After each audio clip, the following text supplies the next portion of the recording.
Ямын процессын нэг болох электролизийн үзэгдлийн талаар авч үзье. Мягмар сүрэн багш байна. За энэ дээр мөн электролизийн үед тэгшдэглийг нь яаж бичих вэ? Фарадей 1-2 дугаар хуулиуд электролизийн үед ялгарсан бодисын массыг хэрхэн тооцоолох вэ гэдэгтээ танилцсанаа. За электролизийн үзэгдэл нь амьдрал дээр маш түгээмэл ашиглагддаг. За жишээлбэл ямар нэгэн металл эдлэлийг зэвэрлээс хамгаалахын тулд цайрдаж болно, никелдэж болно тий. За үүнийг бол галваник хүчилт гэж бол нэрлэдэг байгаа. За мөн гоёл чимэглэлийн зориулалтаар алтдах, мөнгөдөх процессыг электролизийн тусламжтайгаар явуулдаг. За тэгэд электролизийн үзэгдэл гэж яг юу вэ гэхээр электролитийн уусмал болон хайлмал дундуур тогтмол цахилгаангүйдэл нэвтрүүлэхэд электродууд дээр явагдах эсэлтэй ангижрах процессыг электролизийн үзэгдэл гэж ярих гэдэг тийм үү. За жишээлбэл энэ дээр нэг юм хуурай давс байна. За хуурай давс натрийн хоолоор бидний өдөр тутам хоолндоо хэрэглэдэг. За үүнийг 801 градус хүртэл хайлуулж болно. Эсвэл энэ натрийн хлорыг усанд уусгаад натрийн хлоридын уусмал бэлтэж болно тийм үү. За ингээд натрийн хлоридын уусмал юм уу хайлмал дотор нь 2 электродыг дүүрээд тэдгээрээ тогтмол гүйдэлтэй холбох нь. За тэгтэл тэдгээрийн хооронд гүйдэлд амжих боломжтой учраас электролизийн үзэгдэл явагдах нэ. За тэгээд энэ дээр энэ дүрсэн 2 металлыг нь электрод гэж нэрлэдэг бахан. Энэ нь бол тогтмол гүйдэл. За энд бас нөгөө чийдэн холбоод хэлхээ битүүрч байгаа эсхийг бол шалгаж болдог. За натрийн хлор маань уусмал буюу хайлмалда натрийн нэмэх ион, хлорын хасах ион гэж бол гэж диссацад орно тийм үү. За тэгвэл энэ тогтмол гүйдэл маань туйл нь ерөөсөө солигдохгүй. Нэг нь нэмэх туйл, нөгөөх нь хасах туйл байдаг тий. За тэгвэл штэ нэмэх туйлтайг нь электролизийн процесст анод гэж нэрлээд хасах туйлтайг нь катод гэж нэрлэдэг байх нэ. За натрийн хлор маань уусмалда натрийн нэмэх, хлор хасах гэд 2 ион үүсгэсэн байгаа тийм үү. Тэгвэл анод бүхий нэмэх электрод руу хлорын хасах ион татагдаж очино. Харин уусмал юм уу хайлмалдаага натрийн нэмэх ионууд нь катод буюу хасах тэмдэгтэй электрод руугаа дөхөж очиж электролизийн процесст орох нэ.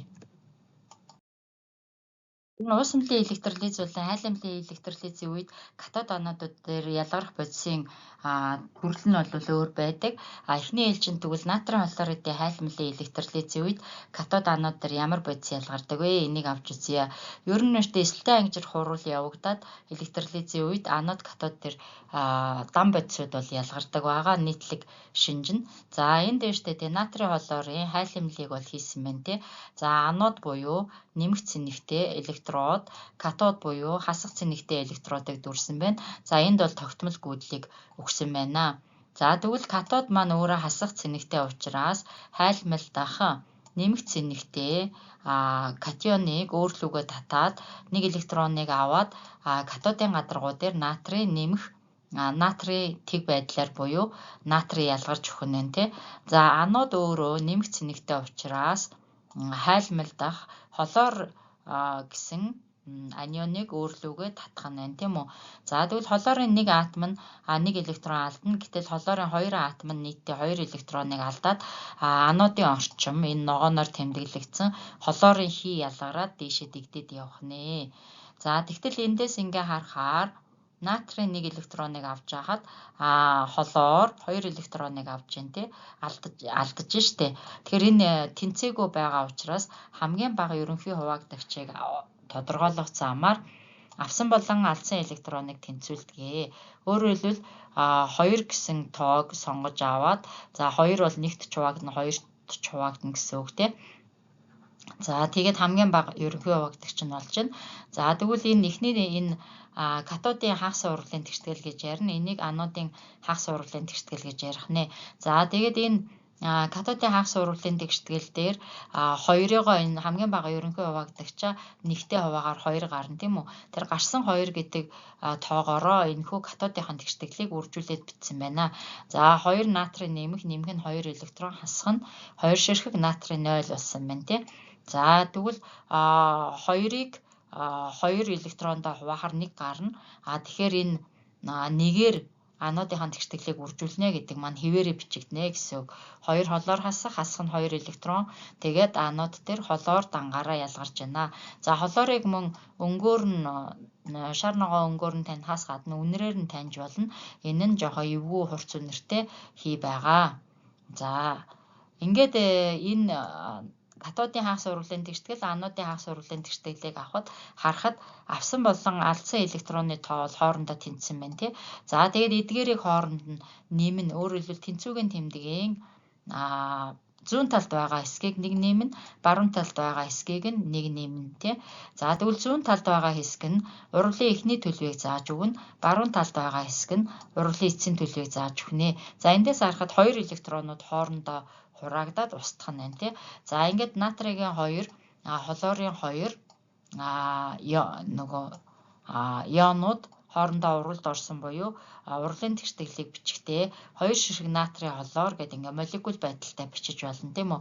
За тэгээд электролизийн үед ийм урт сум заадаг байгаа. Энэ дээр электролиз гэж дээр нь бичээд доор нь хайлмлын электролиз үү, уусмлын электролиз үү гэдгээ заавал тэмдэглэж өгнө. За тэгээд катод дээр ялгарсан бодисыг бичнэ. За катод дээр 2 ширхэг натрий дангаараа ялгарсан байна 2 моль. Анод дээр 1 моль холоор ялгарсан болох нь харагдаж байна тий. За эндээс ингээ харахад урлын тэгштгэл тэнцсэн байна. Ингээд натрий хлорид тайлмлын электролизэд ороход катодын орчинд натрий дангаараа ялгараад харин анодын орчинд хлор дангаараа ялгарсан байна тийм үү.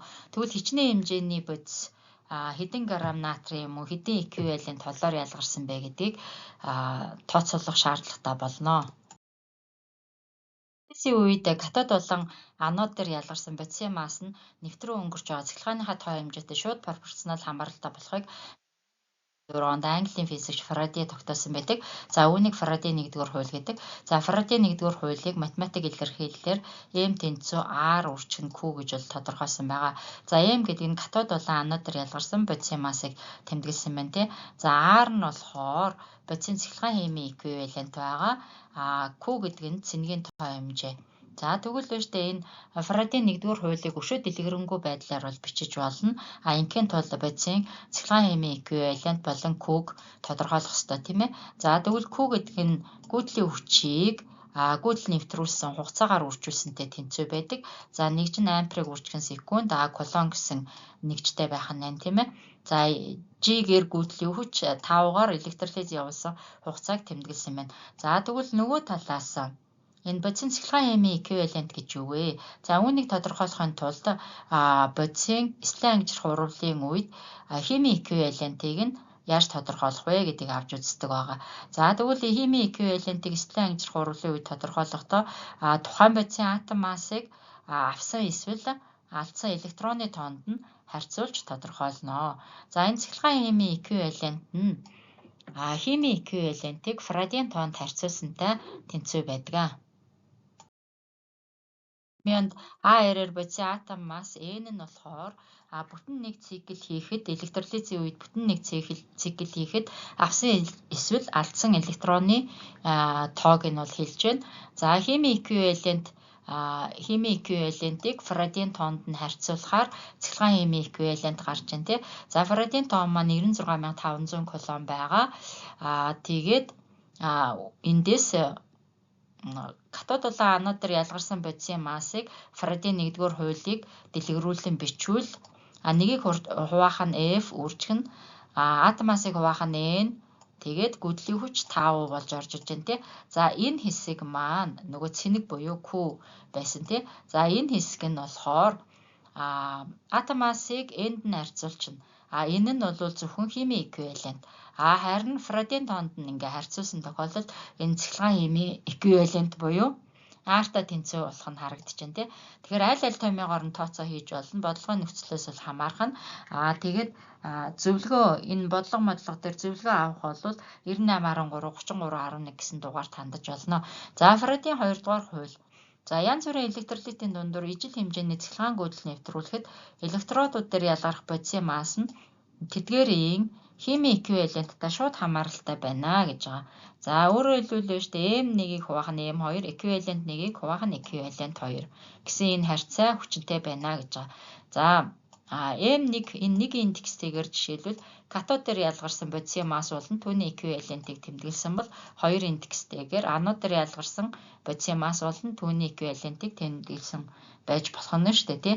За өөрөөр хэлбэл катод болон анод дээр ялгарсан бодисын массын харьцаа нь тэдгээрийн химийн эквивалентийнхаа харьцаатай тэнцүү гэсэн энэхүү дүрмийг Фарадийн 2 дугаар хууль гэж нэрлэдэг байна. Онцлогоос гадна өөр бодисын уус малд эсвэл хайлмлын үед электролизийн үед тийм ээ катод болон анод дээр ямар бодисууд ялгарх вэ гэдгийг мэдчихвэл та бүхэн цаашаага урлагийн тэгштэглээ бичих тооцоо хийхэд бол хамаагүй хялбар болно. За үүнийг авч үзье. За электролизийг ерөн дотор нь штэ хайлмлын электролиз, уусмлын электролиз гэж хоёр ангилж байгаа тийм үү. За эхний хэсэгт нь хайлмлын электролиз байна. За хайлмлын электролиз дээр катод дээр дангаараа металл ялгардаг бахна. Түрүү бид нар натрийн холоор эдгээр жишээ авахад катод дээр дан металл натрий ялгарч байсан тийм. Харин анод дээр галлиген эсвэл сүрэг цэнэгтэй анионууд нь дангаараа дан нэгдэл болоод ялгардаг байна. За хайлмлын электролизийн тэгштэглийг бичих нь харьцангуй хялбараа. Жишээлбэл энэ дээр бид нар натрийн хлоридын хайлмлын электролизийг авч үзсэн байгаа. За нөгөөх нь уусмлын электролиз. За уусмлын электролизийн үед катод дээрч бодис ялгарна, анод дээрч бодис ялгарх нь шүү дээ, тийм ээ. За тэгвэл катод дээр ямар бодис ялгарх вэ?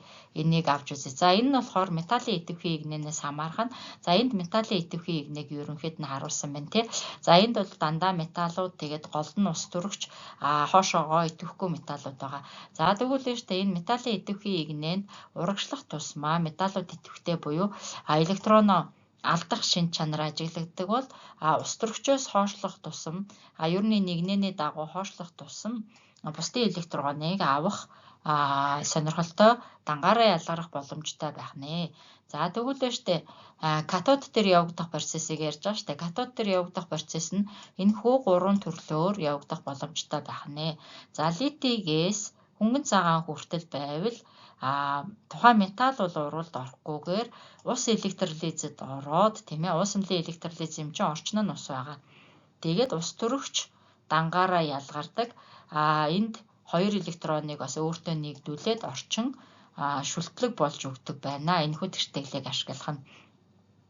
За харин манганегаас харт ухлах хүртэл эдгээр элементүүдийн хувьд шингэрүүлсэн уус малд нь металл ус төрөгч хоёр зэрэг ялгардаг.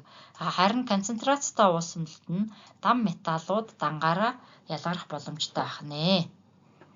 За харин ус төрөгчөөс хойш буюу зис мөнгө уст, мөнгө цагаан алт, шар алт гэсэн тий эдгээр металлууд нь катод дээр дангаараа ялгарах боломжтой байдаг бахнэ.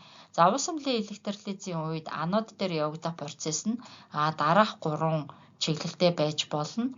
За нэгдүгüүрт нь хүчил төрөгчгүй хүчлийн давс үед галлиген дангаараа ялгарна. За хүчил төрөгчгүй хүчлийн давс гэхээр жишээлбэл давсны хүчлийн үлдэгдэл, фтор тус төрөгчийн хүчлийн үлдэгдэл ч юм уу тий, хөхөр тус төрөгчийн хүчлийн үлдэгдэл ч юм уу. За иймэрхүү тохиолдолд тийм ээ фтор холоор бром йод гэсэн хасах цэнэгтэй анионтой байвал тэдгээр нь дангаараа ялгарч уралд орхон. За энэ дээр жишээлбэл холоорыг авч үзсэн байна тий. Холоор маань 2 электроныг алдаад холоор 2 буюу түрүүний шар ногоо өнгөтэй муухай үнэртэй хийг ялгаруулах нэ. За хоёрдугаарт нь хүчил төрөгчтэй хүчлийн давс байгаа үед. За хүчил төрөгчтэй хүчлийн давс гэдэг маань жишээлбэл натрийн сульфат ч юм уу, калий нитрат ч юм уу тий. Ингээ ямар нэгэн хүчил төрөгч агуулчихсан хүчлийн давс байгаа үед ус электролизэд ороод хүчил төрөгчийг дангаараа ялгаруулад орчин хүчлэг болдог бахнэ. Энэхүү урвалын тэгштэглийг ашиглах нэ. Тэгэхээр эдгээр урвалын тэгштэглүүдийг ерөнхийд нь тоомлоод тогтоож авах нь дээрээ. За 3 дугаар тохиолдолд нь уусмлын электролиз дээр анод дээр хэрвээ уусмалд гидроксил ион байгаа үед гидроксил ион өөрөө электролизэд ороод хүчил төрөгчийг ялгаруулахаас гадна орчинд нь ус үүсдэг болох нь энэхүү тэгштэглээс харагдаж байна. За ингээд электролизийн үед хайлмлын болон уусмлын электролизийн үед катод анод дээр ялгарах бодисуудын дүрмийг харууллаа. За тэгээд ямар ч байсан электролизийн үед эхлээд хайлтмал электролизэд орж ийн үү, уусмал электролизэд орж ийн үү гэдгийг маш сайн ялгаж иж катод анод дээр ялгарх бодисоо тодорхойлох нь. Тэдгээрийн массыг бол Фарадийн хуулийн дагуу бол тодорхойлох нэ. За түрүү штэ бид нар хайлтмалын электролиз буюу натрийн хлоридын электролизийг жишээ олгож авч үзсэн тий.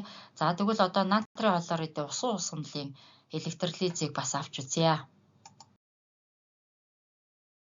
Натрийн хлоридын уусмлын электролизийн бааныг бол угсарсан байна тийм ээ. За тэгэхээр энд уусмалд натрийн хлор гэсэн электролит бодис байна. Усанд уусгасан юм байна тийм үү. За тэгээд дээрэс нь энэ электролиз явуулж байгаа энэ савыг электролизиор гэж нэрлэж байгаа. Харин энэ дүрсэн электродуудыг нь металлуудыг нь тийм ээ электрод гэж нэрлэж байна тийм үү. За энд ингээд тогтмол гүйдлийг холбож өгсөн байна. Тэгээд энэ электролитийн уусмалд хоёр төрлийн бодис агуулгадж байна. Тэгвэл натрийн хлорид маань натрийн нэмэх ион хлор хасах ион гэж диссацид орсон байгаа гэсэн үг тийм ээ. Харин усны молекул маань ус төрөгчийн нэмэх ион гидроксилийн хасах ион гэж диссацид орсон байгаа. За тэгвэл катод маань хасах цэнэгтэй, анод нэмэх цэнэгтэй тийм үү. Катод руу татагдах нэмэх цэнэгтэй 2 ион байна тий. Гэтэл эдгээрийн яагаад ус төрөгч нь илүү хүчтэй татагдаж байна вэ гэдгийг тайлбарлая. Харин анод руу татагдах 2 төрлийн ион байна. Хлорид болон гидроксил ион байна тий. Гэтэл нөгөө электролизийн дүрмийн дагуу натрийн хлоридын уусмлын үед хлор ялгарна гэсэн дүрм байсан шүү дээ түрүү тий. Тэгвэл яагаад хлор нь ялгарч байна? За энэ хоёрыг авч үзье. Эдгээр нь юутай холбоотой вэ гэхээр тухайн элементүүдийн стандарт эсэлтэй ангижрах потенциалтай холбоотой энэ Е-тэй холбоотой байдаг бахнэ. За энд урвалын тэгштэглийг тэнцвүүлэх үүднээс натрийг 2 ширхэг атомаар нь аваад бичсэн байгаа шүү. За натрий маань өөртөө нэг электроныг нэгдүүлээд натрий тэг байдлаар электродоор ялгарх ёстой тийм ээ. Харин ус электролизэд ороод ус төрөгч ялгарна гэсэн энэ дүрм байсан тий. За тэгвэл энэ урвалын стандарт электродын потенциал нь хасах 271 вольт байгаа. Харин энэ урвалынх хасах тэг 183 вольт байдаг тийм үү. За эдгээрээс электродын потенциал ихтэй урвал нь төрүүлж явагддаг байхгүй юу. Тэгэхээр яах нь вэ? Электродын потенциал ихтэй гэдэг маань ус төрөгч ялгарх энэ урвал нь энэхүү нэгдүгээр урвалаас төрүүлээд явагдах нэ.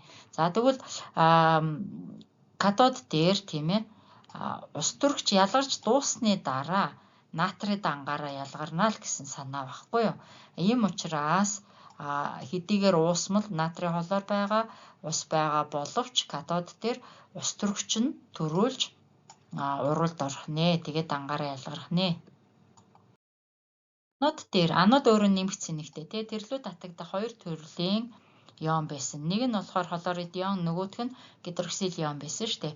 За тэгвэл хлорид ион маань дан хлор үүсгэх энэ урвалын стандарт потенциал нь хасах 136 вольт байдаг бахан тий.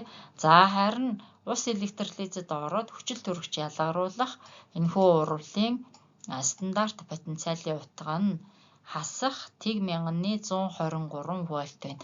За үүнээс электродын потенциал багтаа урвал нь төрүүлж явагддаг дүрмийн дагуу хлор нь анод дээр ялгарч дуусны дараагаар ус электролизэд орох дистаралтай болж таарж байна.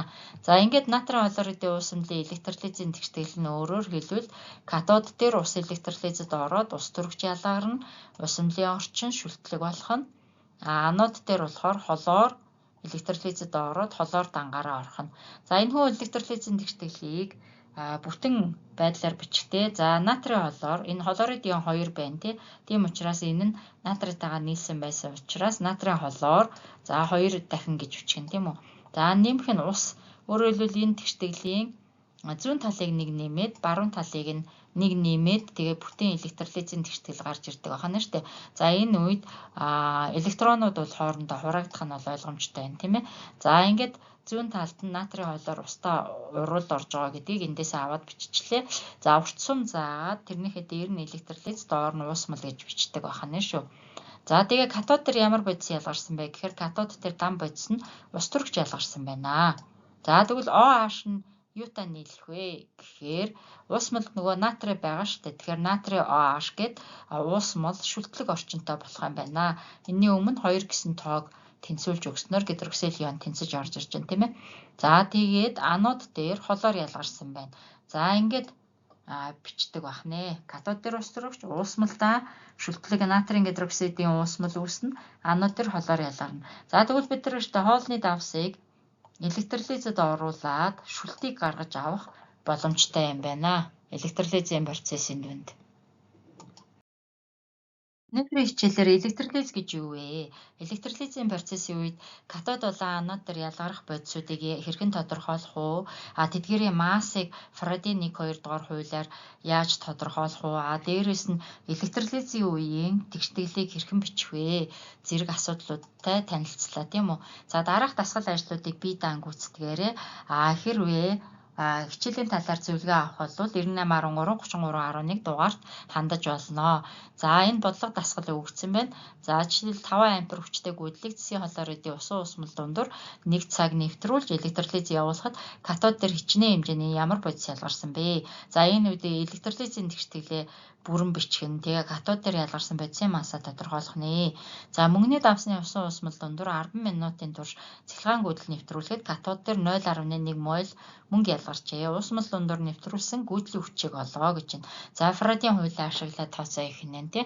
За мөн натрийн хлоридын уусмал электролиз явуулахад катод дээр 8 г ус төрөгч ялгарсан бол анод дээр ямар бодис хичнээн грамм ялгарсан бэ?